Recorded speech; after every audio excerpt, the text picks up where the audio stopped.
This is the Maritime Fire and Rescue Association Permit Required Confined Space and Rope Rescue Refresher. My name is Bob Olsen. I'm a Captain and Training Officer at Clark County Fire District 6. The MFSA has been established to improve the capabilities of area fire departments and other emergency responders when responding to emergencies on large vessels and adjoining infrastructure.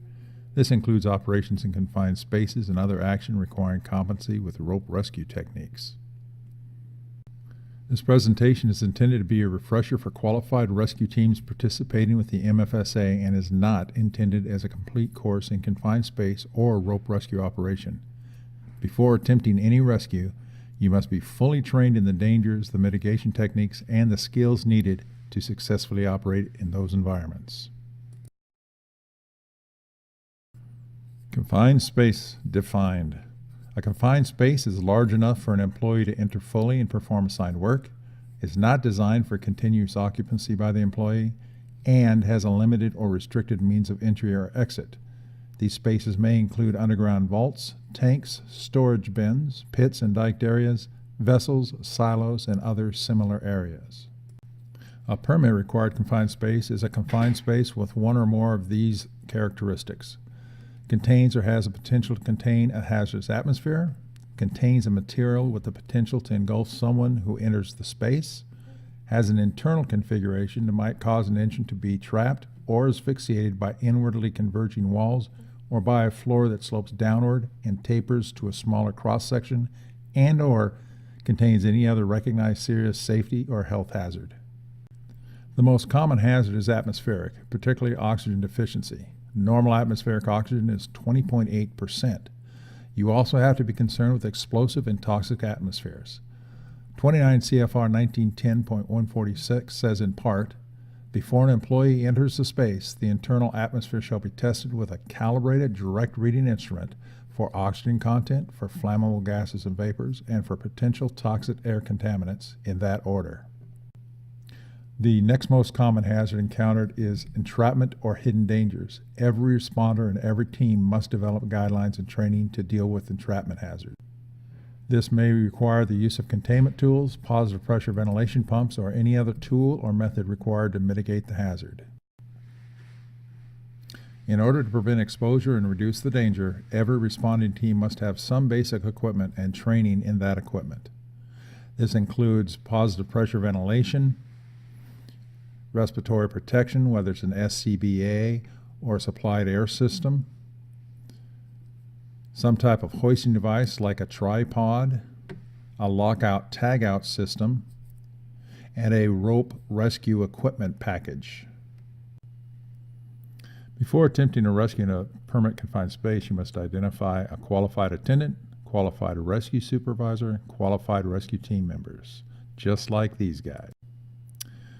Ensure any mechanical or electrical equipment is secured using positive lockout-tagout procedures. You can see there's a wide variety of needs. A team must have the ability to cope with all of them. If not, bad things can happen.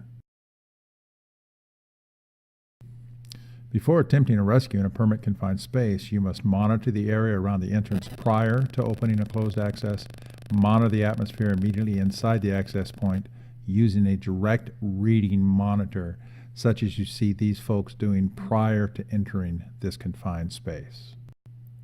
Any hazards must be either eliminated or controlled, and or rescue is protected before beginning the entry. During the rescue and until all efforts and dangers have been eliminated, the operation must be continuously monitored and communication maintained with the entry. This may be by using a traditional portable radio or a hard-wired communication system that travels with the rescuer. So, once you've tested the atmosphere, mitigated any dangers, identified the team members, and ensured proper protective equipment is in place, it's time to enter and conduct the rescue.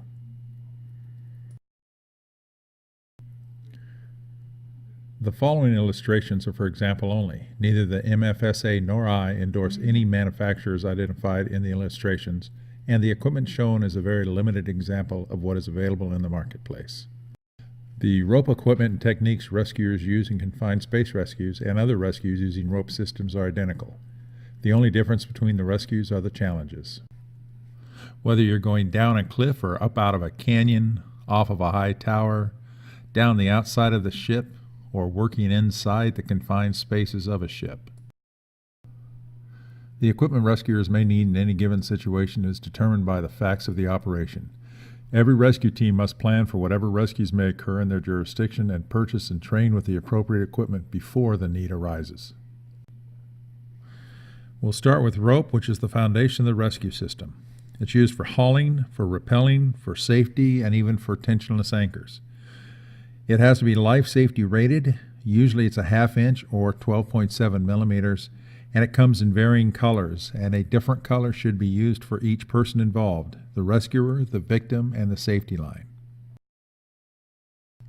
Carabiners. You use locking carabiners, either the self-locking type or the type that's operated by the rescuer or another person. They're used for all kinds of things, such as attaching to an anchor, attaching to people, and for use in haul systems.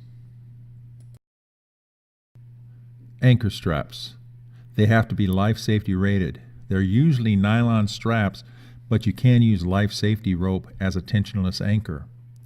The most important part of this is to remember that whatever anchor you use has to be able to withstand the forces that are involved in hauling and the falls and the weights involved in the rescue. Anchor plates. They're a simple device, but they help the operation go smoother. Like all other equipment in rope rescue, they have to be life safety rated, and they're used to attach all kinds of things, including anchors or rescuers, and they can be used for directional pulling. However, you should never have your safety person attached to the anchor plate.